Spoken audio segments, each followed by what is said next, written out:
Hey everyone, Pugs here with two new reviews for y'all. Today I'm covering The Fishbowl and Married to Money. By the time this video comes out, it'll very nearly be the 10-year anniversary of these episodes premiering in the US. That's wow. Which reminds me that when this video comes out, it'll nearly be my 10-year anniversary on SpongeBob Mania, aka the place where I posted all of the reviews for these episodes in the first place. I can't tell which of these things is more outrageous. Where has all the time gone, man? Alright, well, existential crises aside, well, actually, I've got nothing. These episodes have very little to do with each other than premiering next to each other. Well, a day apart, but same difference. So I guess I'll move on and say that as always, a big, huge thank you is going out to everyone watching the video, and now let's just get right into it. Oh yeah, the nostalgia is strong with this one because I wasn't just there during the premiere of The Fishbowl. No, I wrote a review of The Fishbowl right after it premiered, right on SpongeBob Mania. Yup, the reviewing bug has been in me for a long time. I wish I could find that old review, but unfortunately SBM got rid of blog posts a long time ago. I can't even remember anything that I wrote then. I hope it was good.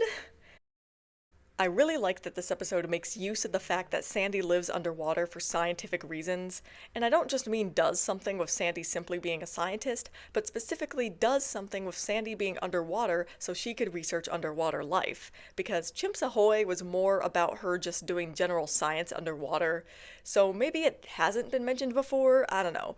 Well, anyway, back to what I like about this episode. There is, of course, the obvious. This is a Sandy-focused episode, something I beg for literally every other review at this point, so that's already great.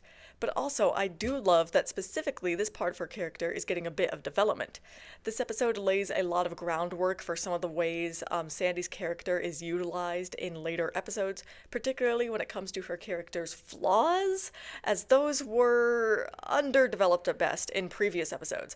Although, I would like to say that some of her most obvious flaws, like her social obliviousness, were around as early as karate choppers and even tea at the tree dome.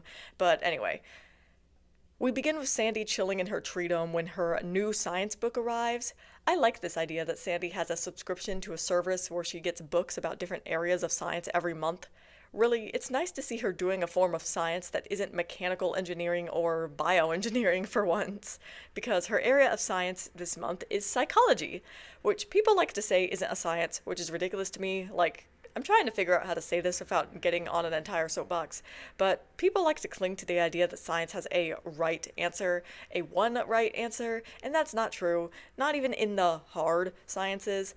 They only have right answers because of how we have conceptualized and operationalized these fields of study.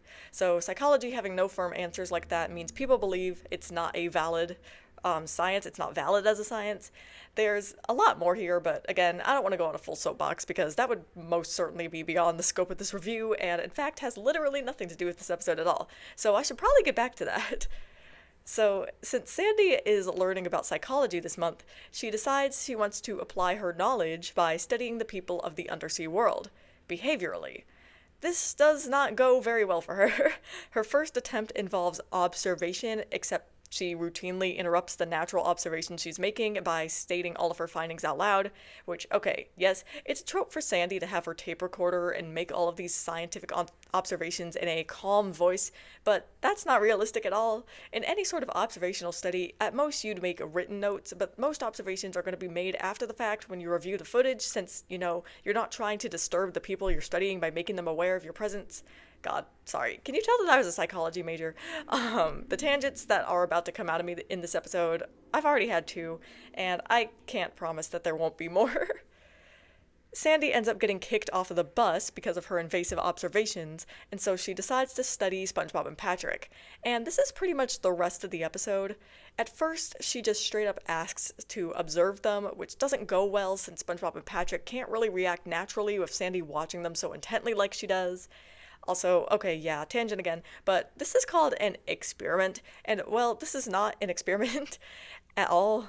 An experiment requires a control group so that the results can be compared to that control group. It also requires an intervention. Observation is not an experiment. Now, what Sandy does later on, you could technically say that it's a social experiment, especially if Sandy just, uses what she already knows and has seen about SpongeBob and Patrick to say how they would normally act. Okay, I will stop tangenting now, I swear. Sandy eventually realizes, with the help of her book, that if people know that they're being observed, they might not act naturally, so she has SpongeBob and Patrick go and get some sand while she places hidden cameras around SpongeBob's house. I guess now would be a good time to say that the jokes aren't quite working in this episode. There are a few that have been good so far, like, I like the Eureka bit, and there is something inherently amusing in Sandy's exploration of behavioral psychology here, but, there's not much funny going on in this episode in general. When SpongeBob and Patrick return with the buckets of white sand and black sand, Sandy tasks them with counting the grains to see which bucket has more sand, and so she leaves them to their tasks so she can observe them from her surveillance station that looks like an ice cream truck. Well, I'm sure that'll be important later. Watching SpongeBob and Patrick go about counting the sand is not super interesting. Sandy left Patrick in charge, and let's just say we've reneged a bit on the goodwill Patrick had been building all throughout Season 9B so far.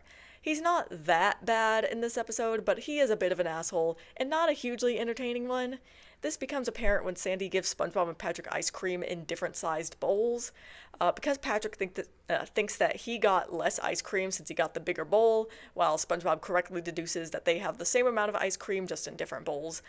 He eats both his and SpongeBob's ice cream because that's fair to him. Am I watching the fishbowl or yours, mine, and mine? Because that's what it feels like.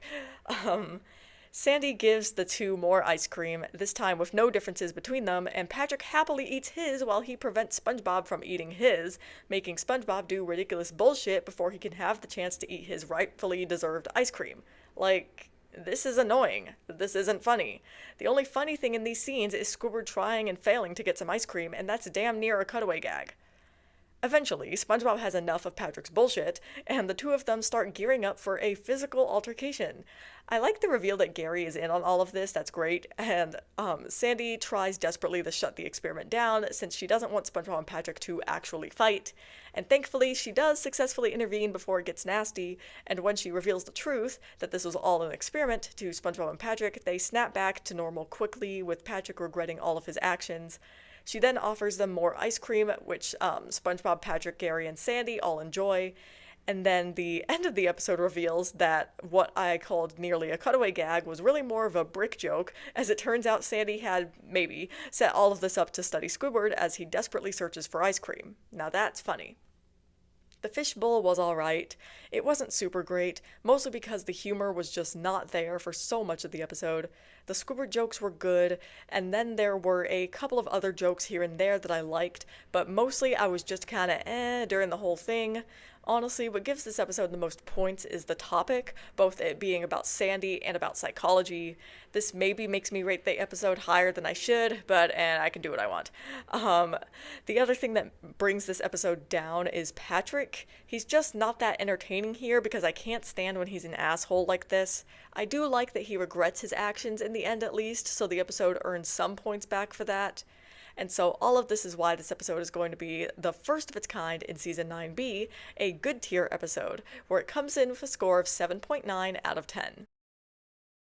Married to Money is another episode that I remember very well, as I was right there for its premiere and similarly wrote a review for it all those years ago. And I must say, one thing that has stayed the same about my opinion regarding this episode from the first time I watched it to the last time is that what immediately stands out to me about it before anything else is its title card track. It just catches my interest immediately. I linked it in the description, of course, if you can't remember the track, but it's kinda catchy, I don't know. It's funny. Apparently another song, Il Vento Se Ne Va, was going to play in this episode, but for whatever reason, they just made Teeny Bopper Bolero as a track based on that song instead. Wonder what the story behind that was. I'd certainly love to hear it. The other thing that stands out about this episode is the plot, because it's freaking bizarre, and I love that. And it's not bizarre as in nonsensical or illogical, it's just bizarre as in unexpected, I suppose. And yet it's also so very in character. given what episodes like Money Talks, SpongeBob SquarePants versus the Big One, Safe Deposit Crabs, and debatably Clams have established about Mr. Krabs, it makes complete sense that the guy would fall in love with a sentient wad of cash. Honestly, the only thing I don't like about this plot is that it's not about Mr. Krabs and Mrs. Puff in some capacity, because I think that couple is actually really cute, despite my general distaste for romance in this show. Well, distaste is a strong word, and it more applies for when SpongeBob is the character involved in romance, but I don't really care about watching romance here otherwise. But anyway, what I like about this plot, other than its absurdity, is how it offers an opportunity to explore Mr. Krabs as a character in a much more grounded and serious way than the show typically does. It reminds me a lot of New Leaf and Midlife Crustacean in this way. This episode pretty blatantly talks about how Mr. Krabs is legitimately just a lonely old man, and that perhaps his love of / obsession with money is a way to cope with or fill that hole in his heart, just a little bit. I mean, obviously by the end of the episode this is all played for laughs, this is still a sitcom after all, but even sitcoms can get serious every once in a while. Now I'm thinking of one of my old favorites, The Carmichael Show. That show is good. Alright, well anyway, let me move on to my typical chronological commentary. The beginning of Married to Money is entertaining, dropping us right in the middle of a plankton plot where it appears he's now using sea bears to try and get the secret formula. Well, isn't this a nice reference to the camping episode, the most forgettable of the most beloved episodes of this show? Oh wait, I wasn't supposed to say that, was I? Oops, don't pitchfork me for being right. Anyway, because we're dropped in medias res like this, we as the audience are pulled into this episode very quickly as it's engaging right from the first second. SpongeBob is able to distract the sea bears quite easily, rendering Plankton's plan a failure. Of course, it doesn't take long for him to hatch a new plan, as when Mr. Krabs starts going on about Plankton messing with his money, and Plankton makes the kind of juvenile remark befitting of a schoolyard about why doesn't Mr. Krabs just marry his money, and Mr. Krabs actually seriously answers that, he gets an idea. And that idea is to create and pilot a robot that looks like a sentient wad of cash and get Mr. Krabs to fall in love with it. Yeah. As I said, this is the perfect amount of absurdity. I'm also sure that this episode fed plab shippers for miles, but y'all know how I feel about that ship, so... Although I will say that I'm glad that this episode came out in 2016 and not 10 or 15 years before, because you bet your ass that homophobia would have been the root of a lot of the jokes had it been earlier.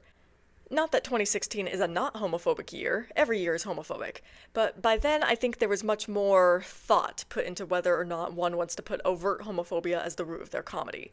Anyway, this episode wastes no time bringing Kashina into the fold, as later that night Mr. Krabs comes across her while taking out the trash and grumbling about being lonely. His expression when Mr. Krabs sees her is one that's been burned into my mind ever since I saw it for the first time. Like, that's a good drawing. It sticks with you. Mr. Krabs falls for Kashina pretty much immediately, which is to be expected, and their dynamic is sweet. Though, again, I will say that this episode laying it on thick that Mr. Krabs is a lonely old man makes the Mr. Krabs and Mrs. Puff dynamic that much sweeter, but I'll stop bringing that up now, I swear. Anyway, Mr. Krabs takes Kashina on a date, and it's nice to watch, not too much for me to say here. I really like that Pearl is in this episode, and I like that her appearance is more substantial than a mere cameo, because if she wasn't in this episode as, like, a real presence, I would have had something to say about that. I know I didn't about Krusty Love, but this episode is different given that Mr. Krabs legitimately was going to propose to Kashina. But anyway, since this episode is about Mr. Krabs and his love life, Pearl is a pretty important character to include. And also, Pearl just needs more love in general, so all of this is great for me. It's kind of amusing seeing this sort of family drama played out in the scope of SpongeBob SquarePants, as in, not played very deeply and largely for laughs, but Pearl is, of course, not enthused at first about the new woman in Mr. Krabs' life, and the initial interactions between Pearl and Kashina are amusing, and then when Pearl storms off and Kashina follows after her, I like how nervous Mr. Krabs is, like he really wants the both of them to get along, which is good. And when Pearl and Kashina come back all buddy-buddy, I'm honestly surprised Plankton managed to pull it off. And so, Mr. Krabs proposes to Kashina, which is what Plankton wanted all along. I just love how silly all of this is, like this is the exact kind of melodrama I like to see, just with a different emotion being played with. But anyway, Mr. Krabs plans to have the wedding at the Krusty Krab, because of course he does, and then after a funny joke about SpongeBob insensitively saying that he's going to stretch the dollar Mr. Krabs gave him till it begs for mercy, we see the Krusty Krab all gussied up for the ceremony. The actual ceremony itself is fine, entertaining enough. Surprisingly, Mrs. Puff is there, which I'm ignoring for multiple reasons.